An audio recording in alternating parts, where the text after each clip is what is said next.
तुम्हा सर्वांचं स्वागत आहे फ्युचर हॉस्टेलच्या मिनी ब्लॉग मध्ये। आपल्या हॉस्टेलची सहल आली होती सयाजीराजे पार्क अकलूज येथे। सकाळी 7 वाजता आपले विद्यार्थी बसले बसमध्ये आणि आम्ही निघालो अकलूजच्या दिशेने।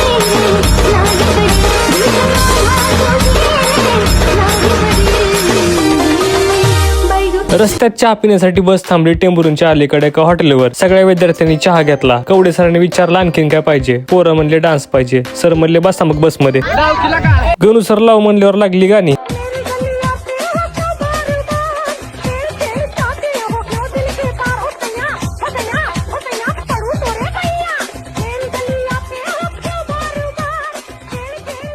डान्स करत करत कधी सयाजीराजे पार्क मध्ये पोहोचलो हे समजलं सुद्धा नाही। तिथे पोहोचल्यावर पहिल्यांदा करून घेतला नाश्ता आणि नंतर आम्ही गेलो बोटिंग साठी। आम्ही सगळ्यांनी घातले लाईफ जॅकेट आणि जाऊन बसलो बोट मध्ये। गणू सरांनी दिल्या सूचना आणि नंतर सुरू झाली बोटिंग। वातावरण खूपच सुंदर असल्यामुळे सर्वांनीच बोटिंगचा आनंद घेतला। लाटांमुळे बोटिंगला वेगळीच मजा आली आणि जाधव मॅडमची बोट आमच्या बोटला येऊन धडकली। कवडे सरांनी आणि मॅडमनी सुद्धा विद्यार्थ्यांसोबत बोटिंगचा आनंद घेतला। क्वास थिटा विसरून शंकर सर बोटिंग मध्ये मग्न झाले होते। आणखीन भरपूर मजा केली पण ते बघूयात पुढच्या भागामध्ये।